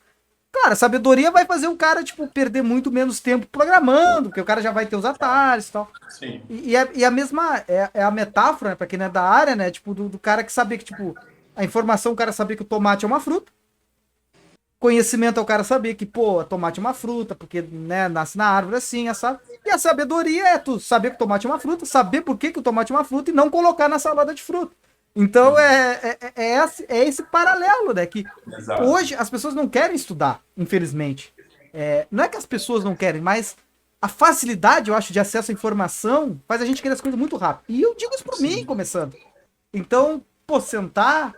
Ah, é Python? Então tá. Então não, e isso para ciência de dados, que é uma coisa extremamente complexa, eu acho que prejudica ainda mais esse imediatismo no conhecimento. O que tu acha? Isso foi um problema para mim. Eu vou voltar um pouco na história. Não tem problema. Vou entrar lá no dia que eu entrei na faculdade. Primeira cadeira ali que eu tive aula, a primeira aula que eu tive na faculdade foi de AIP, algoritmo de programação. E, cara, eu me recordo, assim, de apesar de ser Python, eles usaram Python. Isso é muito engraçado. A primeira linguagem que eu tive contato foi Python. É a linguagem que eu mais uso hoje, assim, tipo, disparado. E, cara, foi muito difícil para mim, assim, conseguir entender aqueles conceitos, conseguir bem, conseguir... Eu bato isso muito na tecla. A galera acha que, tipo assim, porque eu tô na internet, porque eu tô falando de ciência de dados, porque eu mostro para ele alguns casos, eu sei tudo. Cara, não. Quantas vezes eu pego um problema para resolver e eu bato minha cabeça, tipo assim, como é que eu vou fazer isso aqui? Eu vou esmiuçando o problema, vou diminuindo ele em problemas menores, vou encaixando alguma situação ali, vou vendo como está resolvido e quando eu vejo, estou resolvendo um todo. Então a galera, até nisso, elas acham que, tipo, não, ele passou ano estudando. Não, é um processo diário. E isso, quando eu comecei em programação, cara, foi um processo diário. E eu precisei, assim, ó, para programação entrar na minha cabeça, para aquilo fazer sentido, cara, porque hoje é muito louco, assim, porque eu olho os problemas que eu tinha na época e eu falo assim, não é possível, eu não sabia, não é possível. Mas, tipo, eu tenho que ter a humildade de voltar, entender o vídeo daquela época e entender que, cara, era algo totalmente novo pra minha cabeça pensar em programação. Entende? Então, tipo, eu tive que pensar que eu precisava estudar aquilo de uma forma fácil, ver devagarzinho, para conseguir formar o corpo e chegar onde eu estou hoje. Não ia ser rápido, entende? Isso foi o grande diferencial. Enxergar que ia ser um processo de longo prazo. Sabe que eu, quando eu entrei na faculdade, né? Eu tinha um colega meu que era maromba, né? O cara era brincadão, assim, né? E eu me lembro que eu teve uma conversa com ele, né? E eu sempre deixava as coisas pra última hora, assim, fulano. Cara, eu acho que a gente aprende que nem um músculo, cara. Tu não chega um dia na academia e treina todos os... Sim. E vai sair de lá bombado. Cara, tu tá assim hoje, bombadão, porque faz tempo que tu treina, cara. Então, o cara chega lá, quer levantar 30 quilos, ele não consegue levantar nem 5 e já quer levantar 30. Não é assim, entende? Né? Tem uma pergunta aqui do Tizinho, né, o grande Matheus Garcia, que provavelmente ele fez essa pergunta já sabendo a resposta, mas assim, IA, é só um monte de if? Então, a IA já foi conhecida por ser um monte de if, eu posso explicar o porquê. Quando a IA começou lá, tipo, teve a primeira conferência para a gente... Inclusive foi cunhado o termo inteligência artificial lá na conferência de Dartmouth em 1950 e poucos. E eles começaram a tentar ver como que ia ser aquilo, né? Tipo, criar sistemas de IA e tal. E um dos períodos ali, que foi um período logo posterior, ali, quando teve Lisp, algumas linguagens, eles começaram a fazer sistemas que eles chamavam de sistemas especialistas, se eu não me engano era esse termo. Que era, por exemplo, assim, eu pegava você é muito bom em logística, por exemplo, vou pegar esse exemplo. E eu tento pegar tudo que você sabe na sua cabeça e criar um código que vá abarcar todas aquelas situações, vai abraçar tudo aquilo. Então, com base nisso, eles foram tentando criar sistemas especialistas para todas as situações. O que aconteceu? Foi gerados vários ifs, né? Porque são várias possibilidades. E à medida que a inteligência artificial foi evoluindo, fomos entendendo que não era esse o caminho. Que o caminho era você utilizar o próprio computador para entender aquilo que ele estava precisando fazer e alimentar ele com os dados. A primeira vez que eu tentei fazer uma IA, assim, foi lá na quarta semestre da faculdade, que não era bem uma IA, era para jogar jogo da velha. Eu acabei não terminando. Mas porque assim, eu disse assim, eu era o melhor jogador de jogo da velha do mundo, porque eu não perdi. Tipo, todo mundo empata no melhor do mundo, porque Sim. existe, o jogo da velha é um jogo zero, né, que se tu pegar os dois melhores, nunca, sempre vai dar empate. E eu pensei assim, cara, vou fazer um jogo, um jogo, né, pá, que eu vou botar as minhas estratégias magníficas pra dentro do jogo. Só que aí, tipo, deu preguiça, eu não terminei, porque eu tava fazendo por zoeira, assim. Mas eu acho que quando tu tem uma visão assim tão redutívelzinha, assim, é um monte de if e tal. Só que, cara, tu não vai, tipo, fazer a ciência de dados, por exemplo, que tem zilhões de dados, zilhões de possibilidades, só com if. Porque tu não tem nem Não, como prever todos os casos, né? É não, não tem. infinito. Isso foi uma das causas de ter a inteligência artificial ter ficado no. Por exemplo, esse caso de jogo, por exemplo, a gente tem o caso da inteligência artificial que venceu um dos maiores jogadores do mundo de Go, né? Que é considerado uma das artes assim, milenares na cultura asiática. O É jogar AlphaGo. Go, tocar um instrumento que eles têm lá, ler é algo. E eles verem uma inteligência artificial derrotar os maiores jogadores da história deles de Go foi algo que deixou eles doidos. E ali você usa uma técnica que a gente chama de aprendizado por reforço, né? Você vai aprendendo, você erra, tá? No jogo você pode errar, e com base nesses erros que você vai tendo, você vai aprendendo com eles também. Então não é um if, entende? Você vai criando situações, é muita probabilidade, né? Por isso que eu falo que a questão da estatística, da probabilidade, é muito importante, porque você lida com todas as possibilidades. Se eu fizer essa jogada, qual a probabilidade de eu perder na próxima? Então é bem legal, assim. Aí os caras, eu sou apaixonado, então acaba que. Sabe, eu que assim, né? Eu gosto muito mais de falar do que fazer, né? Então eu sou apaixonado, mas gosto de conversar sobre, né? Então, porque assim, eu tava vendo uns vídeos, cara, e um dos mais legais de aprendizado por reforço que eu vi foi dos bonequinhos jogando esconde-esconde. Não sei se você já viu. Já vi. Eu disse assim, cara, os bonecos aprenderam, cara, a bugar o jogo. Chegou o momento que os Você já viu bonecos. jogando do Google, do dinossauro? Eu vi, cara, eu acho que deve ser o meu magrãozinho. Que ele pegou e descobriu que, cara, ele não precisava usar mais o aviãozinho. Ele dava um pulo gigante. E eu assim, cara, filho da mãe, cara. Mas cara, é bem legal. Velho. Cara, é muito legal toda essa área, assim, pessoal. A inteligência artificial, né, pra quem tá assistindo aqui, né, ela é fantástica, cara, porque ela chega num caso assim, né, Vitor, que eu acho, e talvez provavelmente na ciência de dados achar correlações que a gente nunca ia imaginar. Tipo, o software vai lá, tu treina ele, e aí o que que acontece? Ele vai lá e te dá uma solução que funciona muito bem, só que, cara, é absurdamente bizarro. Ou que nem um dos casos lá que aconteceu da história do Garry Kasparov, parece, que uma das coisas que fez o Garry Kasparov entregar o jogo é porque a IA chegou um momento que ela, tipo, tinha duas opções, tá? Jogou uma lá e ele assim, porra, ela tá vendo uma coisa que eu não tô vendo. Exato, foi a mesma coisa que aconteceu no Go. Tem um documentário sobre isso para quem se interessar, como foi essa construção. Foi do Google DeepMind. O Google DeepMind, o laboratório, construiu. E o cara dando entrevista depois, o jogador de Go, ele falou: eu nunca vi essas jogadas na minha vida que ela tava fazendo. Tipo, ela começou a fazer algumas coisas que eu fiquei assim: o que ela tá fazendo? Tipo, botar a pedrinha num canto do tabuleiro, tipo, coisa que ninguém faz. E com base naquela estratégia que ela foi criando, ela conseguiu ganhar o jogo, entende? Porque a coisa assim, né, esse aprendizado por reforço, né, é legal porque para quem não é da área, assim, né, e até o Vitor pode muito falar melhor que eu, tipo, tu pega assim, por exemplo, jogo de Go, tu programa as regras, a IA ali com o neurôniozinho dela, mas ela nem sabe, tipo, não faz ideia como ganha. E aí essas duas IAs, essa por algum acaso ganha 10, essa morre, mas faz isso milhões de vezes, né? Aí essa assim, tá, então essa aqui vão melhorar um pouquinho. Aí ela vai jogar contra o espelho, ganhou. Só que, cara, se fazer isso um zilhão de vezes, vai chegar um momento que nós estamos aqui, a IA começou aqui, ela fez isso aqui. Então é lindo, né, cara? Sim, é porque você não vai ficar ali jogando 1000 vezes, entende, o jogo. A IA faz isso rápido, ela joga 1000 vezes e ela aprende coisas novas nas 1000 vezes que ela vai jogar. Às vezes a gente, ser humano, se for jogar 10 vezes, a gente vai fazer, às vezes, uma situação que depois a gente não vai nem lembrar. Entende? E a IA não, ela vai jogar 1000 vezes e ela vai aprender sempre um detalhe novo em cada vez que ela jogar. Isso é surpreendente. Cara, é fantástico, assim. Né? E tem a questão, tipo, que é muito interessante também, que é porque a galera, às vezes, elas enxergam, assim, as inovações acontecendo, mas elas não enxergam que tem inteligência artificial por trás, né? A gente tem, por exemplo, quando a gente está falando da SpaceX pousando um motor de um foguete, ali tem inteligência artificial por trás, entendendo todos os momentos, qual decisão tem que tomar, qual propulsor tem que dar mais potência para conseguir ajustar. Quando a gente está falando dos carros da Tesla, carros autônomos, é inteligência artificial. Então, existem inúmeras áreas que estão sendo aplicadas, mas por ser algo ainda que eu vejo como distante, isso é uma das meus objetivos, é trazer as aplicações de uma forma que as pessoas possam enxergar, entende? Não, e até essa questão, tipo, simplesinha, cara. YouTube. Cara, eu boto um vídeo de política lá. Cara que eu gosto de ver. Cara, próximo vídeo vai tocar, vai ser naquele sentido. Daqui a pouco o outro vai ser um jornalista.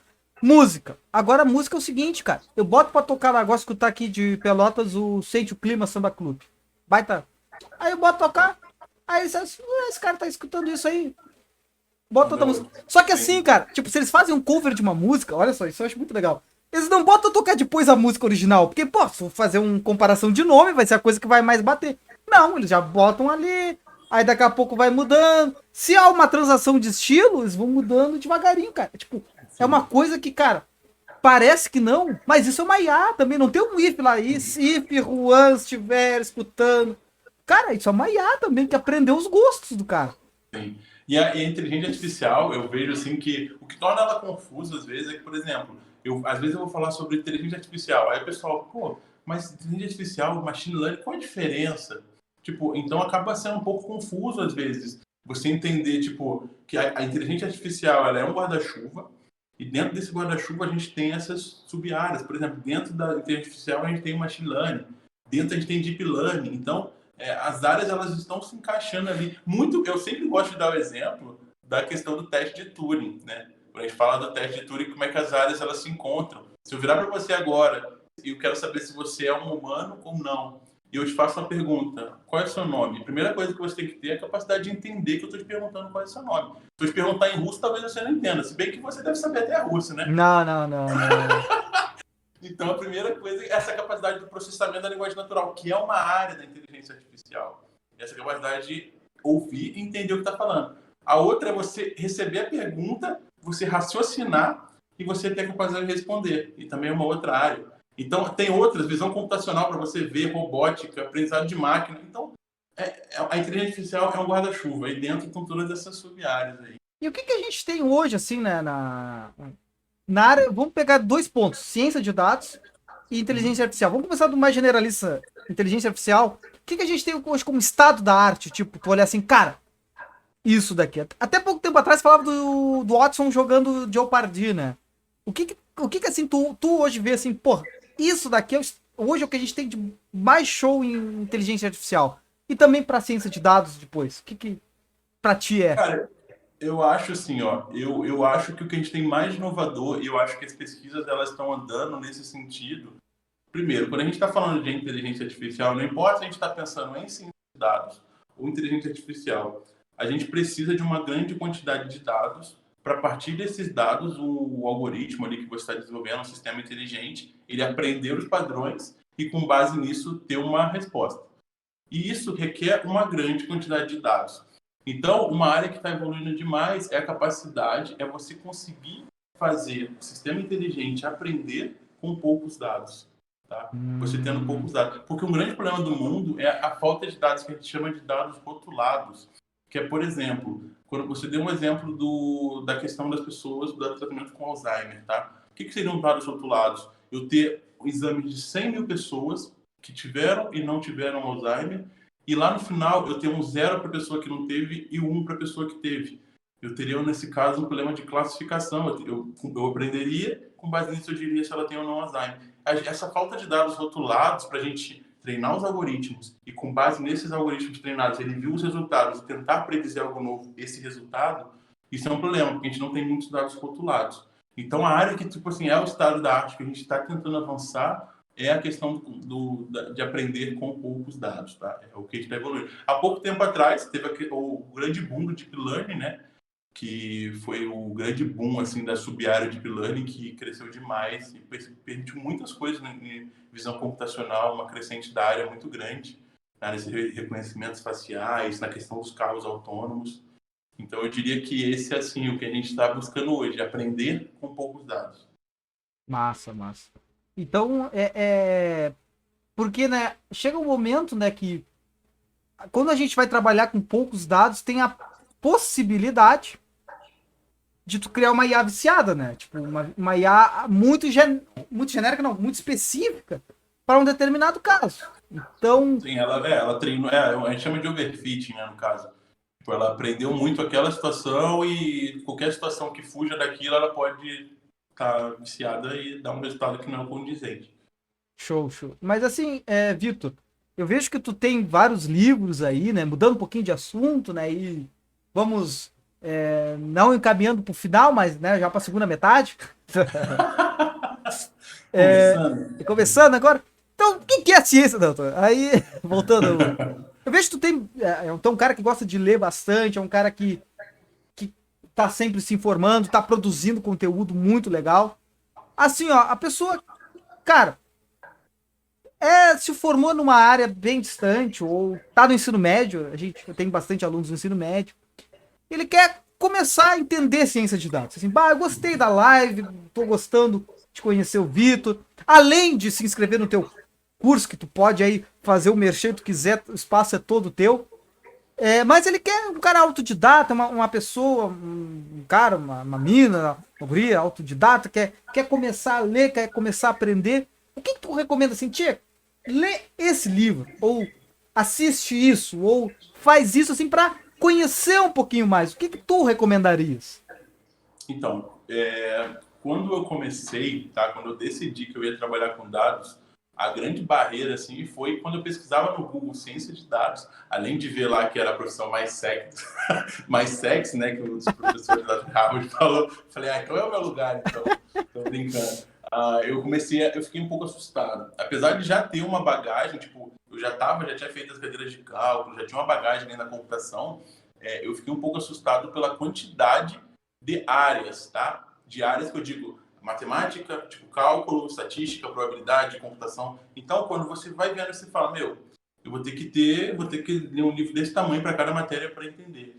E o grande diferencial que eu fui enxergando assim, à medida que eu fui botando o pé no chão e falando, não, vamos criar nossa estratégia aqui.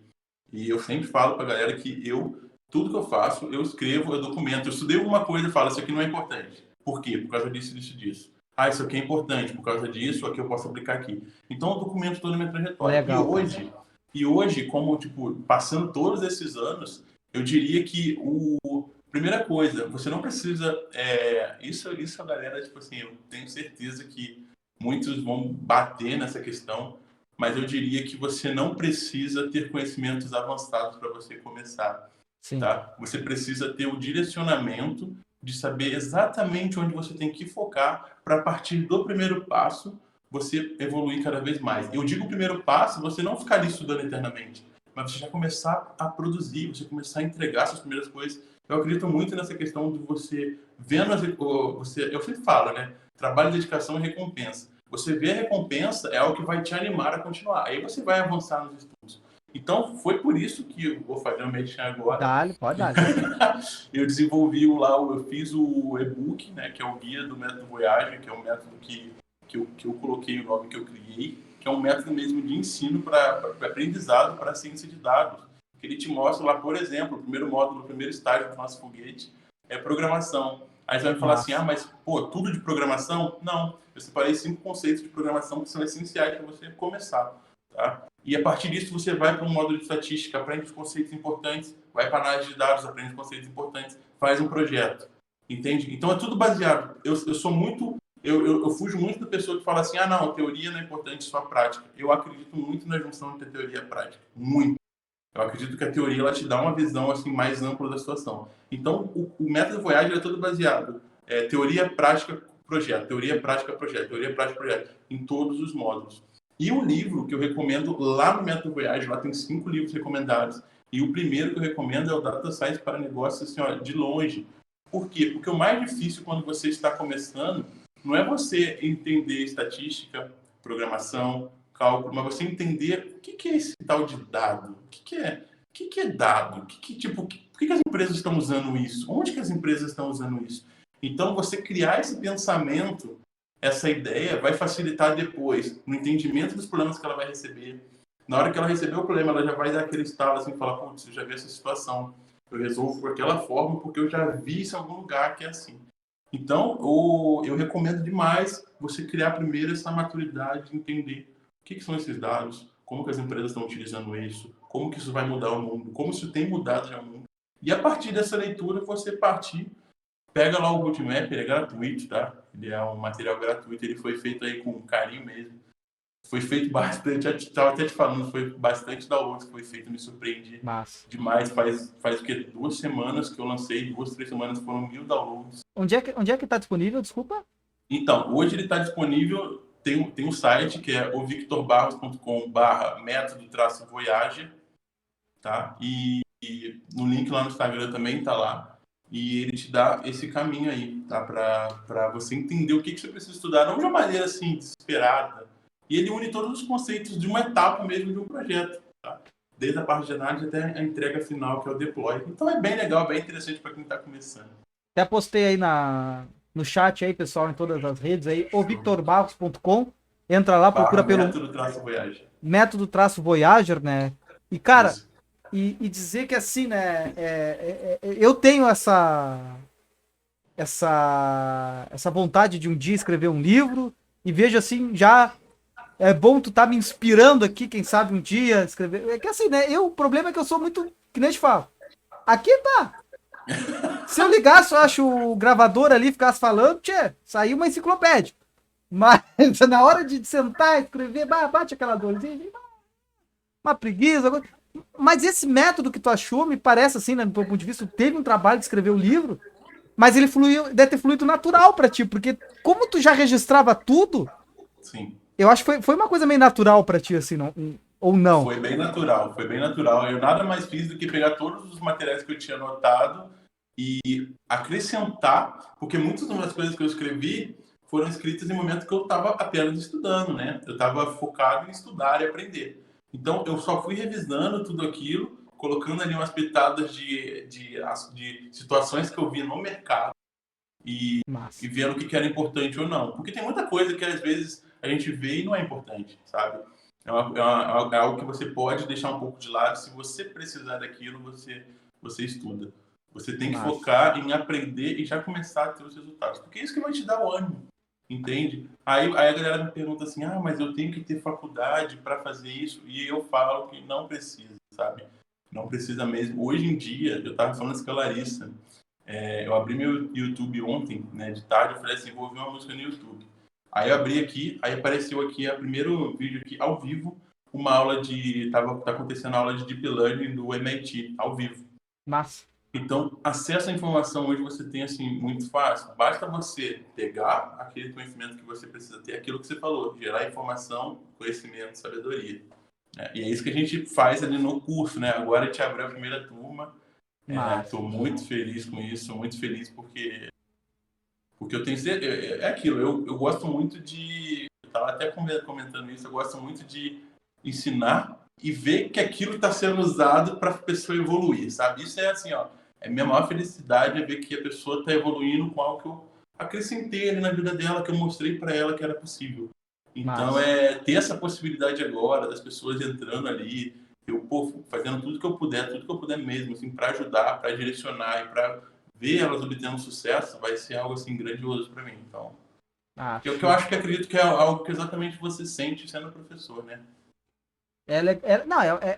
Quando tu vê o aluno assim, tipo, avançando, né? Claro, a gente pega um público ali bem adolescente, né? Mas com certeza, assim, tipo, às vezes evoluindo no curso, e até a gente não formou nenhuma turma, com certeza, tipo, daqui uns anos, ver aquele, olha ali o fulano trabalhando, que show, cara. É uma coisa assim que eu almejo ver, né? Então, tamo junto nessa daí, né? É algo que é recompensador, entende? Porque tu inseriu um conhecimento novo na pessoa. Sim. Tipo, tu fez uma inserção de informação, cara. Tipo, a pessoa não sabia aquilo. E tu pegou um ser inteligente, tu conseguiu passar uma informação que ela foi lá e produziu aquilo. Assim, cara, isso é... Exato. Isso é fantástico. E essa questão que você falou do livro, o Guia do Método Voyage, hoje eu não considero ele ainda um livro, né? Porque ele é curto, ele tem o foco dele é o roadmap, mostrando o caminho que você tem que seguir e tal. Mas na questão do livro, é um objetivo meu, assim, que eu já comecei a fazer, Massa. entende? Escrever mesmo um livro e focando todo esse conhecimento aí, tudo... Essas viagens, cara, a Larissa fala assim, às vezes eu conversando com ela, falo, cara, suas viagens são algo, assim, surpreendente. Ainda bem que tu anota tudo, porque... Não, tem que anotar, não adianta. Eu falo hoje para as pessoas, cara, se eu não anoto, não existe. Às vezes chega um aluno, bah, professor, tal coisa, não lembro. Ah, mas tá. Não anotei. Não sei se eu tô chegando nos 30, o que que é. É porque é muita coisa, né, cara? A gente tá com muita informação acontecendo o tempo inteiro, então se a gente não botar aquilo aí no papel, a gente se perde muito fácil. Tizinho mandou uma mensagem aqui, ó. Professor Ferrugem mandou um abraço pro Vascaíno mais botafoguense que ele conhece. Que história é essa de Não Vascaíno? faço ideia. Meu, é um pior que o outro. Vasco e Botafogo estão numa situação que, meu Deus do céu, cara. Pata. O bom é que vão me proporcionar, se passando essa pandemia, aí, 2 idas muito boas ao Bento Freitas esse ano aí, né? O Vasco caiu, infelizmente, né? O Botafogo fez Também. fiasco. Não caiu só, né? Fez um fiascão, né? Então, mas enfim, né? É da vida aí, né? Mas, uma coisa assim, né? Só pra. Eu acho que pra gente se encaminhar pro final. E até falando um pouco sobre ciência de dados, pensei esse assunto, que é uma coisa que até os clubes de futebol vêm usando hoje em dia, né? Bem. A gente vê hoje em dia aqueles jogadores com aquele sutiãzinho, assim, o que é isso? Cara, aquele negócio é um bagulho extremamente tecnológico, com mapa de calor, né?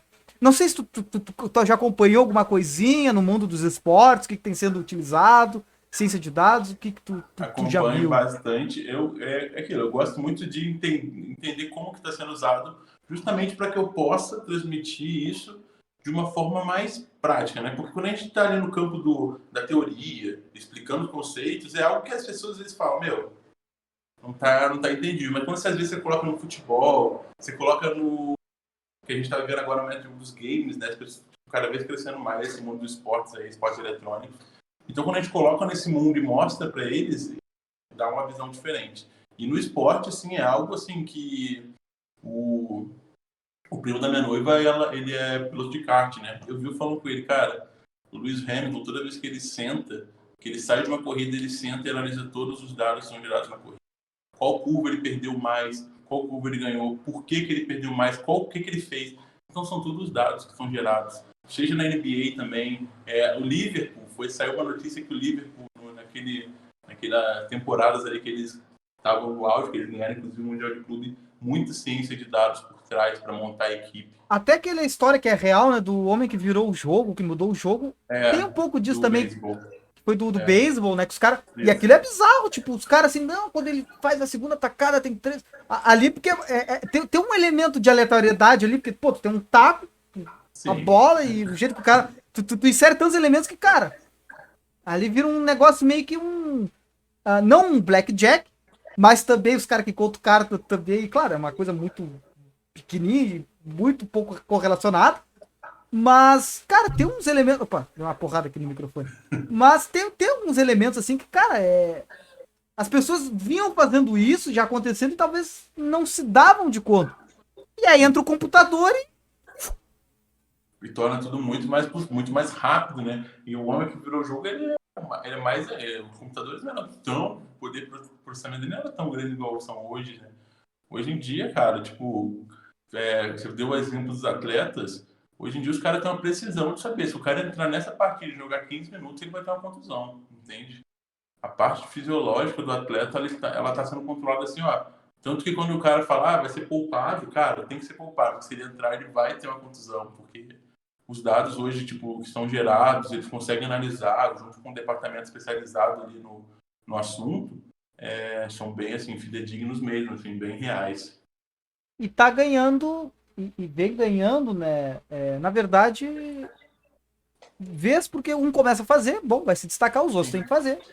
Não, e o mais interessante é que se a gente pegar, vamos pegar, por exemplo, o exemplo do esporte, que é bem legal. Quando a gente pega, assim, a gente deu exemplo aqui, no caso dos atletas, da comissão ali dos técnicos e tal, para escolher jogador e tal. Mas também na área administrativa também está sendo usado. A gente tem equipes que hoje em dia o valor do ingresso ele é flutuante com base em qual time que a gente vai jogar contra, qual a situação que a gente está vivendo, qual é a temporada, qual é a etapa ali da temporada. Então, tipo, os ingressos são flutuantes com base em ciência de dados. Toda a gestão administrativa dessas empresas são voltadas para a ciência de dados. Imagina, tipo, coisas que a gente nem imagina, né? Tipo, pra mim, tipo, cara, valor de ingresso é 150. Não foi quase ninguém, então baixa, vamos botar 120. Eu também achava que era assim, eu também. Porque o valor de passagem de avião, já imaginei que tem uma safadezinha ali. Safadeza não, né? Os caras estão lucrando lá, mas vai sacanagem. Porque, tipo, cara, tu vai comprar tal dia um valor, você não, mas agora você não só pode levar a bagagem de mão, vai diminuir, pô.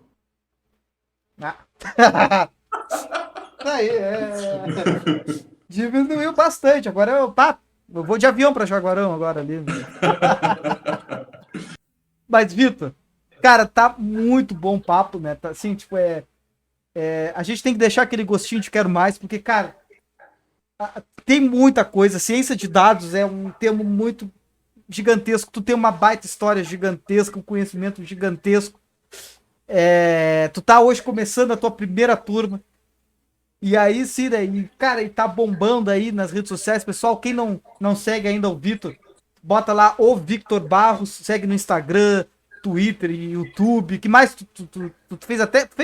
Tu reservou esse nome em todas as redes sociais. Em todas as redes sociais. Qualquer rede social que você entrar, de Clubhouse, TikTok, eu tô lá como Victor Barros. Segue ele, porque, cara, conteúdo massa, um cara fantástico, um baita... Eu nunca tive aula com ele, mas com esse carisma, com essa atenção que ele dá aos detalhes, com certeza é um baita professor, uma pessoa, assim, ímpar, que, cara, aceitou participar desse projeto aqui, que é o Rcast. Está recém começando, nós temos hoje ainda poucos espectadores, quem sabe um dia a gente não tem um pouquinho mais, certo? É um projeto pessoal que eu gosto de conversar e relembrar pessoas assim, pô, quando foi a última vez que eu tive a oportunidade de parar 1h30 conversando com o Victor, que é um cara fantástico. Então, é um projeto aí para estar conversando e ter pessoas aí para estar interagindo. Então, Victor, do fundo do meu coração, muito obrigado por ter aceitado esse convite.